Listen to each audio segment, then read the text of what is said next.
Shut up and sit down.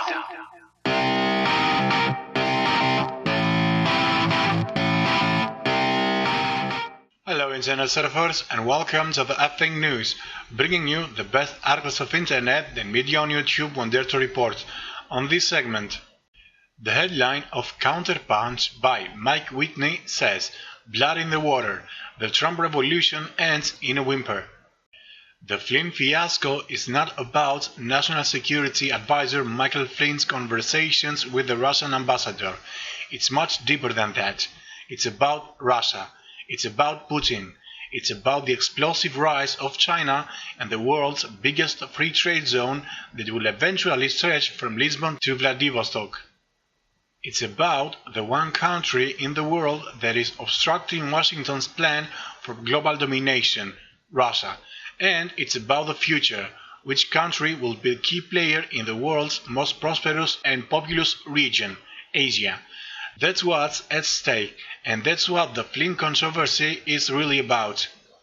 Many readers are familiar with the expression pivot to Asia, but do they know what it means?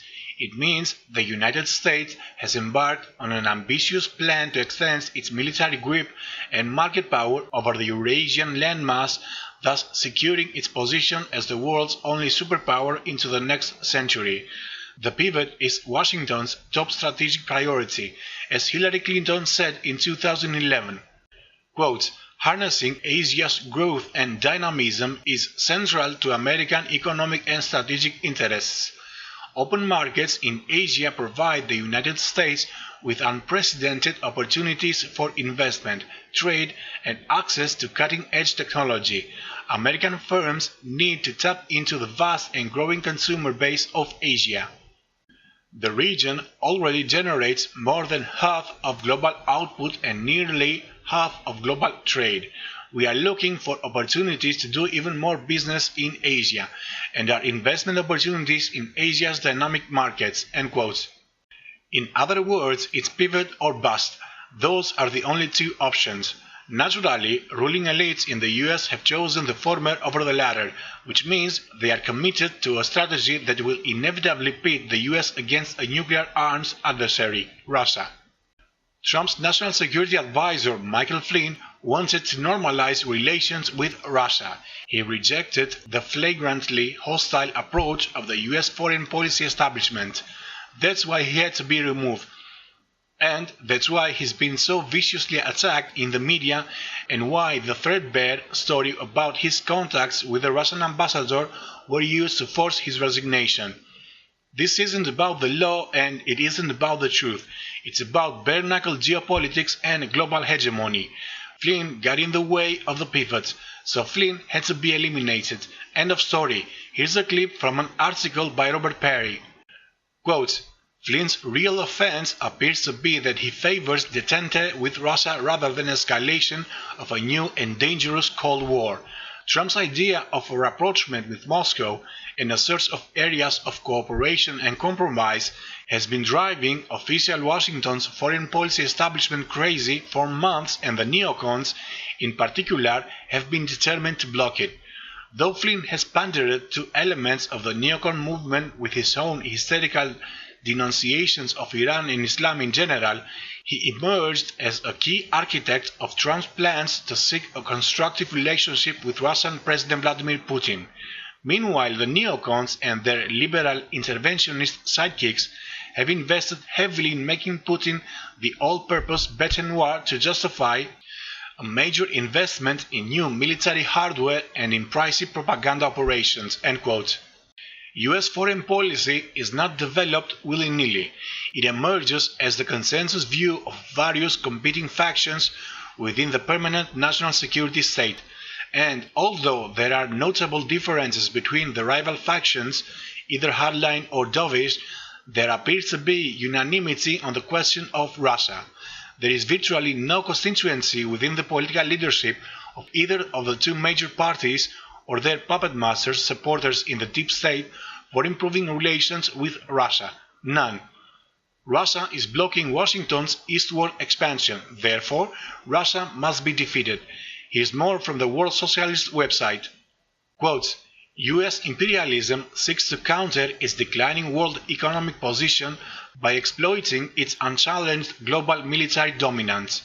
It sees as the principal roadblocks to its hegemonic aims the growing economic and military power of China and the still considerable strength of Russia, possessor of the world's second largest nuclear arsenal, the largest reserves of oil and gas, and a critical geographical position at the center of the Eurasian landmass. Trump's opponents within the ruling class insist that US foreign policy must target Russia with the aim of weakening the Putin regime or overthrowing it. This is deemed a prerequisite for taking on the challenge posed by China. Numerous Washington think tanks have developed scenarios for military conflicts with Russian forces in the Middle East, in Ukraine, in the Baltic states, and in cyberspace. The national security elite is not prepared to accept a shift in orientation away from the policy of direct confrontation with Russia along the lines proposed by Trump, who would like for the president to lower tensions with Russia in order to focus first on China. End quote. Foreign policy elites believe the US and its NATO allies can engage Russia in a shooting war without it expanding into a regional conflict and without an escalation into a nuclear conflagration. It's a risky calculation, but, nevertheless, it is the rationale behind the present build-up of troops and weaponry on Russia's western perimeter. Take a look at this from The Independent.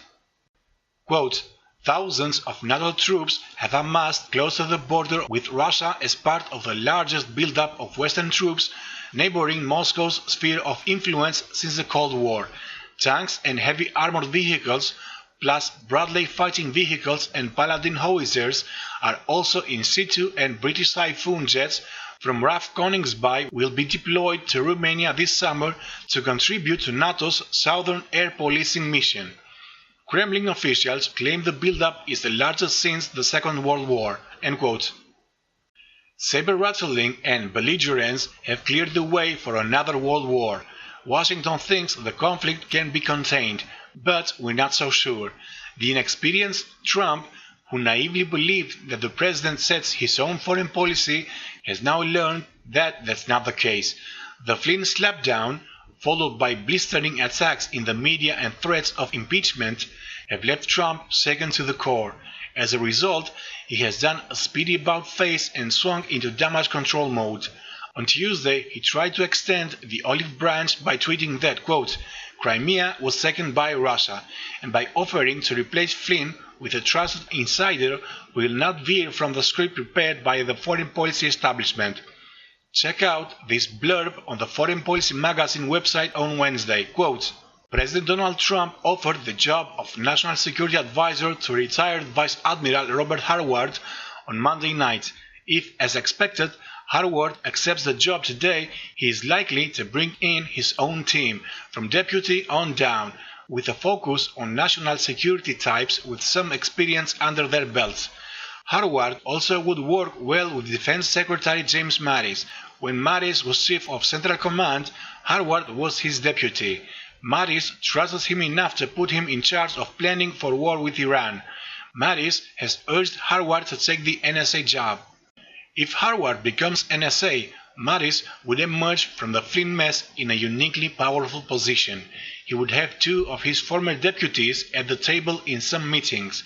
The other one is John Kelly, now Secretary for Homeland Security, who was his number two when Mattis commanded a Marine division early in the invasion of Iraq in 2003. End quote.